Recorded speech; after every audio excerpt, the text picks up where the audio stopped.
Shukran, Abuna Jihad. Thank you for receiving us and being here in Deir Mar Musa. How is this Easter feast in Deir Mar Musa this year? How is the situation in Syria? First of all, welcome to all of you. We are pleased to receive you here with a lot of friends, as you can see. The feast this year for me was special, particular, because first it is the first Easter without Assad regime,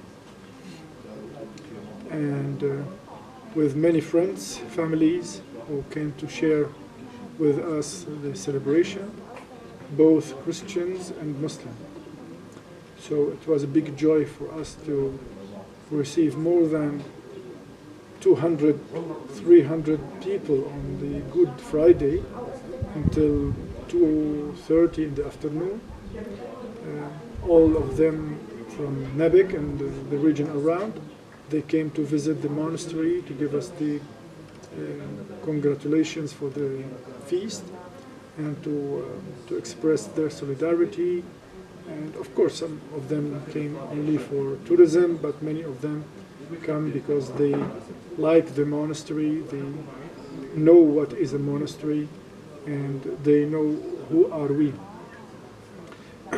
And spiritually, the celebration from the Sunday, Palm Sunday till today, were very rich and deep in meditation, in sharing with the friends who are present here. And also it was not so cold as can be, so we could celebrate outside and inside. This morning at 4 o'clock we celebrated the Resurrection Mass. It was a big consolation, generally speaking, for us as a community and also for our guests, brothers and sisters, friends. And today also, during the day, we received many visitors from Nabek, Muslim visitors.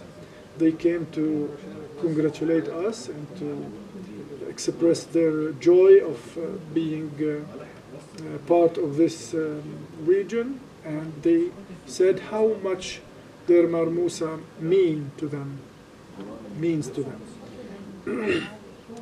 As I said, this is the first Easter without Bashar al-Assad in his, let's say, unjust regime, with his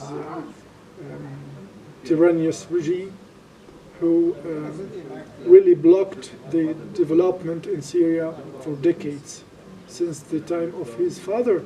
Although things were, I mean, all of us know that the father brought Syria in a very good position, but by controlling and kneeling, putting on their knees the big part of the Syrian population, and he abused his power, and his son after him did worse than him. Today Syria is still not yet healed. I think Syria was under a millstone for decades, and with the fail of the regime, this millstone was broken, and the bones of Syria are broken, and she hardly can take a breath.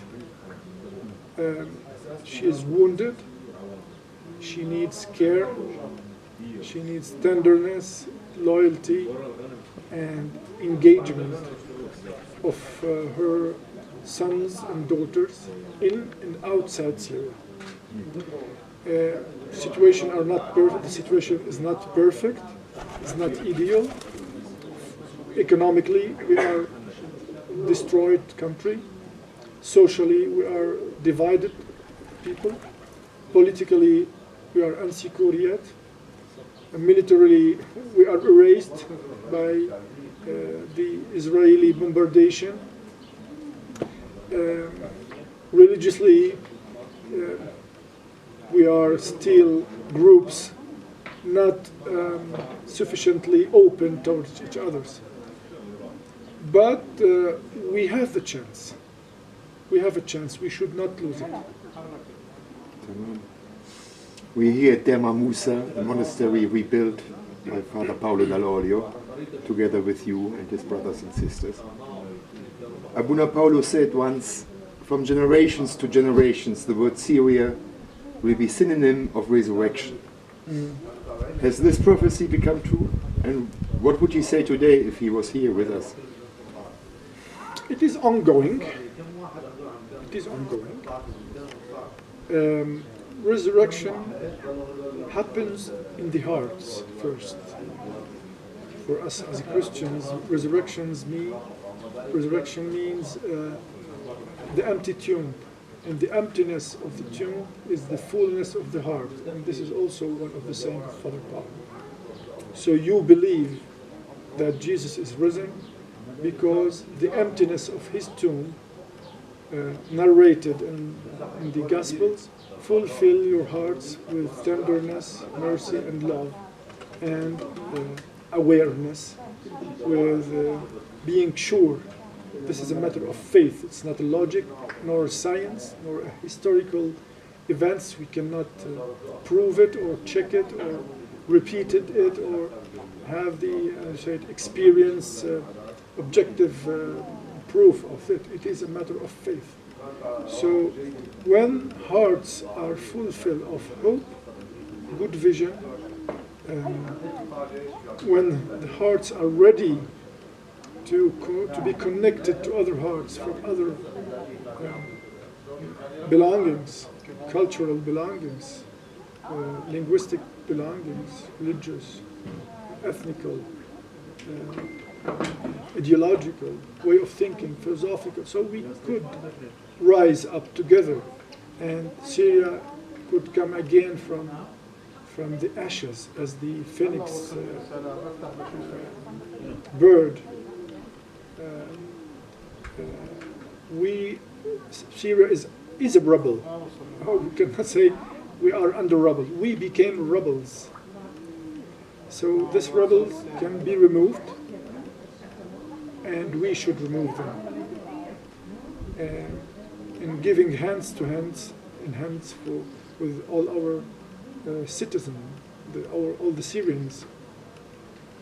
And if anyone is left outside, Syria will not succeed. Even if those who are left aside are the smallest community of whatever belonging, whatever classification. It is not as for the disciples, they went and they saw the empty tomb. So I think now we are still in the Saturday of the Passion. We are not in Syria, we are not yet on Sunday of the Resurrection. But it is so close and so near. And if I may add, is this the message you see that Syria could give to the world? I think the coming together. I think Syria is a very important message to the world, and we can fail. Nothing will forbid us, but we can succeed. And if we decide to succeed, with God's mercy and God's grace, and with the help of all the friends inside and outside, so also the international community can help us and must help us. At least once in their history, the Western world should behave honestly toward Syria and toward Middle East, putting the interests of Syria in the first place, not without their interests. We should find the common interest, but to put first the interest of Syria and of the Syrian people in the first position. We don't need protection of anyone protections. If you want to, I'm addressing a message to the world, your association, your organization. If you want to help Syria, help Syrians, to dialogue amongst them, to sit on the same round table, and give us all what you can, all what you think it is good to us, all what links us to what we need to build and rebuild our country. And yes, Syria can be really a message of peace and an experiment of resurrection of a real renaissance after a wartime. And also this can be done in short time, because Syrians are full of creativity, are eager to live in peace and to get back our dignity. What are the priorities for Syria today? What should a small NGO like Relief and Reconciliation do? What can we do? Well, the first priority is the economical one, the economical situation in Syria, because it permits to the evolution of the economical situation and permit to the population to stand up and to when you have your job, when you can live with dignity, when you can work, you're not threatened by hunger, or you should not be corrupted to feed your children, etc. So this can help also people to make a dialogue amongst them and to go through the procession of the political reformation. No, you came and visited us in Accra at our Peace Center, so you know a little bit our work. Do you think that it is possible to work for relief and reconciliation inside Syria now? Is it needed? Is it the right time? I think Syria needs all the efforts that people of goodwill can offer to her, to our people. And this can be done only in a dialogue with people, local people on earth. So you should come and see the needs and see if people are ready to receive you, where you should find good collaborators, and they will lead you, and you can evaluate if you can do the same work, the same good work that you are doing in Lebanon, to do the same in Syria, or something a little bit different or completely different. But I think you have the instrument, you have the experience, and you still need the collaboration of local people. Good. Thank you very much. عفوا. And Masih Kam, حقا قام. كل عام وانتم بخير. Happy Easter.